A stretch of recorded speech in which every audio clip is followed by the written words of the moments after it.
Hi friends, welcome back to healthy food recipes. Me Vijayalakshmi Shankar CX channel. ఈరోజు మనము దోసకాయ పచ్చడి తయారు చేయడం నేర్చుకుందాం. స్పైసీగా, టేస్టీగా, టంగీగా తయారు చేయడం నేర్చుకుందాం. దీనికి కావాల్సిన పదార్థాలు తెలుసుకుందాం. మనం ముందు దీనికి కావాల్సిన పదార్థాలు: ఒక మీడియం సైజ్ దోసకాయ, ఒక కప్పు వేరుశెనగ గుళ్ళు తీసుకున్నానండి, 2 టేబుల్ స్పూన్ల నువ్వులు తీసుకున్నాను, తెల్ల నువ్వులు తీసుకున్నానండి. అట్లానే 1 టేబుల్ స్పూన్ జీలకర్ర తీసుకున్నాను, ఒక టేబుల్ స్పూన్ ధనియాల పొడి తీసుకున్నానండి. నా దగ్గర ధనియాల పొడి అవైలబుల్గా ఉంది కాబట్టి అది తీసుకున్నా, మీరు ధనియాలైనా తీసుకోవచ్చు.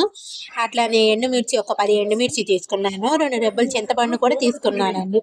తీసుకున్నాక ఒక బాండి తీసుకొని, బాండి మనం పొయ్యి మీద పెట్టుకొని వేడెక్కినాక మనం వేరుశెనగ గుళ్ళు వేసుకోవాలండి. వేరుశెనగ గుళ్ళు కూడా వేసుకొని కొంచెం ఫ్రై అవ్వాలండి.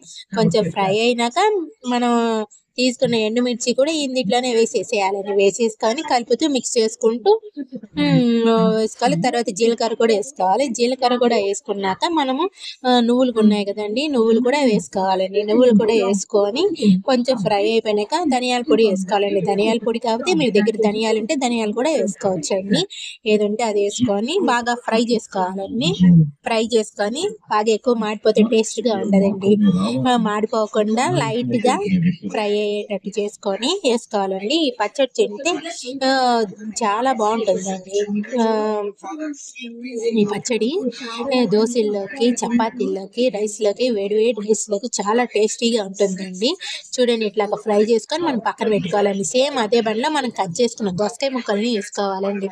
దోసకాయ ముక్కల్ని కూడా వేసుకొని బాగా కలుపుతూ మిక్స్ చేసుకుంటూ ఉండాలి. మిక్స్ చేసుకున్నాక అదే బండిలో మనం చింతపండు కూడా వేసుకోవాలి. దోసకాయలతో పాటు చింతపండుని కూడా కలిపి బాగా మిక్స్ చేసుకుంటూ ఫ్రై చేసుకొని పక్కన పెట్టుకోవాలండి.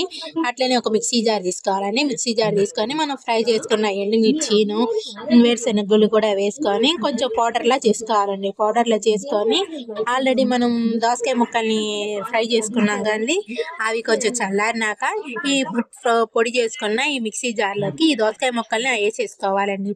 వేసేసుకొని దాంట్లో కొంచెం టేస్ట్కి తగ్గట్టు కొంచెం సాల్ట్ వేసుకోవాలండి. రుచికి తగ్గట్టు సాల్ట్ వేసుకొని ఒక రౌండ్ తిప్పి మెత్తగా పేస్ట్ అయినాక దాంట్లో కొంచెం 1 స్పూన్ పసుపు వేసుకోవాలండి. ఇంకా పసుపు వేసుకుంటే మంచిగా ఉంటుందని పసుపు వేస్తున్నానండి. పసుపు వేసుకొని బాగా మిక్స్ చేసుకోవాలండి. బాగా పేస్ట్ చేసుకోవాలి. మరి గట్టిగా తిరిగి వాటర్ పోసుకుంటే చాలా బాగుంటుందండి. మెత్తగా అవుతుంది. బాగా పేస్ట్ చేసుకొని మెత్తగా అయిపోయినాక దీన్ని తీసుకొని పక్కన పెట్టుకోవాలండి. ఒక బాండీ తీసుకొని అందులో ఆయిల్ వేసుకొని పోపు దినుసులు వేసుకోవాలండి. పోపు దినుసులు అంటే తెలుసు కానీ మీకు, కరివేపాకు, మామూలుగా తాలింపు గింజలు ఉంటాయిగా అవి వేసుకొని ఎండుమిర్చి వేసుకోవాలి. దీంట్లోకి మనం చిన్నులపాయలు వేసుకుంటే చాలా టేస్ట్గా ఉంటుందండి. తాలింపులు వేసుకొని బాగా ఫ్రై అయిపోయినాక చిటపటమనంగానే మనం ఆల్రెడీ మిక్సీ జార్లో చేసుకున్న పేస్ట్లోని ఒక గిన్నెలోకి తీసుకొని ఈ పొడి ఈ ఫ్రై అయిపోయినాక ఈ పోపు దినుసులు కూడా ఇందులో వేసుకోవాలండి. దోసకాయ పచ్చళ్ళు వేసుకుంటే చాలా టేస్టీగా ఉంటుందండి. మధ్య మధ్యలో మీకు ఉల్లిపాయలు కూడా తగలాలనుకుంటే ఉల్లిపాయలు వేసుకోవచ్చు, లేకపోతే స్కిప్ చేసుకోవచ్చు. నేనైతే వేయట్లేదు. ఇలా వేసుకొని చూడండి, చాలా టేస్ట్గా ఉంటుంది ఈ దోసకాయ పచ్చడి. రైస్లోకి, వేడివేడి అన్నంలోకి నెయ్యి వేసుకొని తింటే చాలా టేస్టీగా ఉంటుందండి. దోశల్లోకి అయితే చాలా సూపర్గా ఉంటుంది. ఇడ్లీలో కూడా చాలా బాగుంటుందండి ఈ దోసకాయ పచ్చడి. ఒక్కసారి ట్రై చేసింది మళ్ళీ మళ్ళీ తినాలనిపిస్తుందండి. మరిన్ని వీడియోస్ కోసం నా ఛానల్ని సబ్స్క్రైబ్ చేసుకోండి. Thanks for watching.